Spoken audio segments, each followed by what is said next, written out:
Okay, let's try this again. Because I fucked up on the recording. But, um, yes, this is the year 1446 for my Kekaisaran Banjar world. Uh, so I basically started off, I tried to record this episode multiple times, mostly trying to do a war with Kutai right off the bat in January the 1st, which is basically not going to happen. Um, really, it's the first time I tried to do a one-on-one, which is impossible.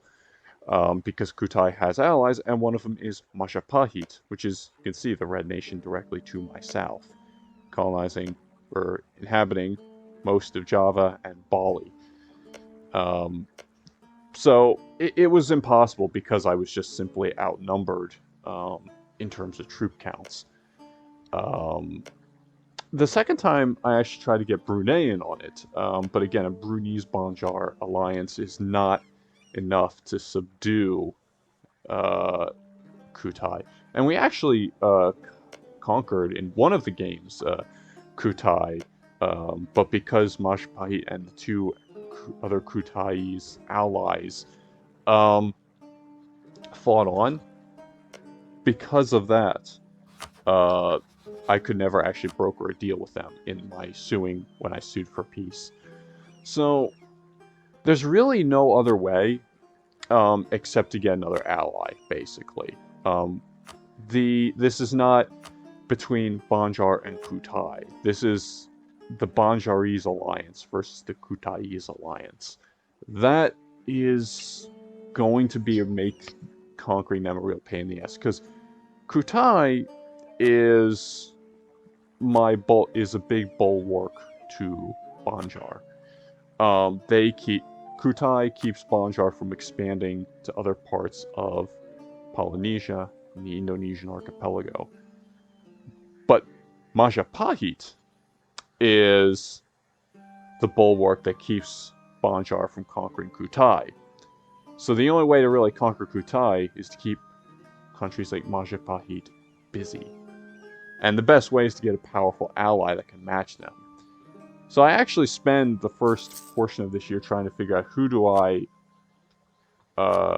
ally with. Pasai, um, whatever that is, the green one and the yellow one. I forget the names, actually. The Red Nation, I guess, will eventually become Aceh. Although they do inhabit, their territory extends for as far south as, I believe, Madan. Madan, actually, is what it would be called, I believe. Um, and of course, I think Malacca I also briefly consider, which is Islamic.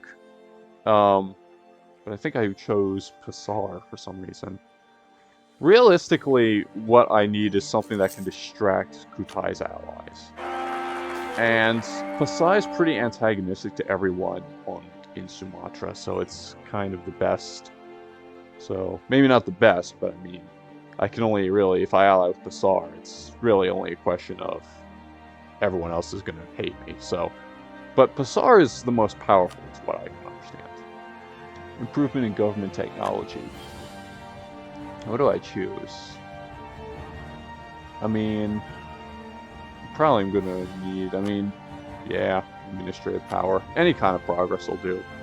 My economy takes a hit because I'm an idiot and I don't actually cut my military.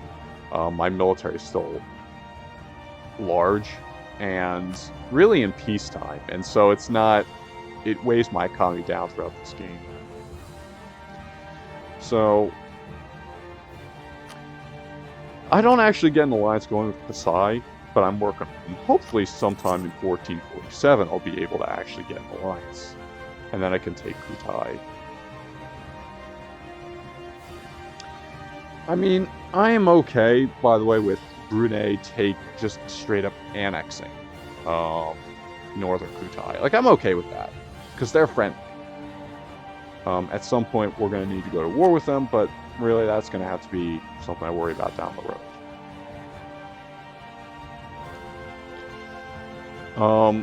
But yeah, Majapahit created really a grand empire, much more grandiose empire than many realize. it was actually controlled pretty much all of the spice exports through the Strait of Malacca. They controlled everything. They really saw the water differently from how Europeans for so long viewed the water. They viewed it as more of like more of something's highways to connect their territories, to connect to the archipelago, thinking that served them well. They actually did not control necessarily, though, any spice directly. Their allies were just west of, or just east of Sulawesi, produced the spices. They controlled the trade. But Europeans didn't know this, particularly the British. And so when the British really found this out and started trading, the Dutch East India Company's flag was actually based on the Majapahit flag, which is a red flag with white stripes on it. Because as the flag of Majapahit, or really better yet, the naval jack, had become associated with spice. And so that is why the Dutch East Indies flag is red with white stripes. And many people also say that that's, this inspired the U.S. flag, which is unlikely, since the Dutch or the British East India Company's flag was only to be flown in the Indian Ocean and not outside it, so not in the Atlantic Ocean. So it's unlikely that really anyone in the North American continent ever saw the Atlantic or the British East India Company's flag. And at first, it didn't even include the Union Jack. It actually included the English flag as a canton on the Majapahit flag.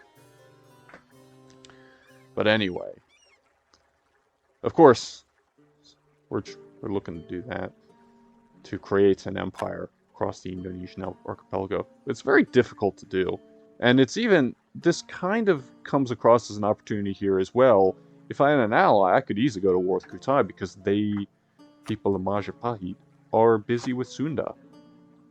Now, they'll probably annex Sunda. And historically, they actually didn't. It was more of a regime change towards the end. Still. But, and actually a war between Pasai and the Yellow Nation, that is a long name, by the way. It does break out.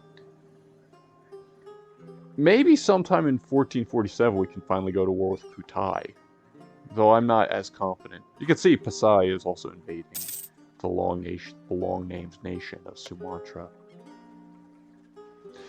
And if we can do that, we can actually expand beyond South Kalimantan, which actually is the territory that you see that Banjar inhabits. That is actually an entire region, actually, of Kalimantan is South Kalimantan. Yes, that yellow region in Borneo that I have is actually all of South Kalimantan's provinces. The South Kalimantan province, sorry.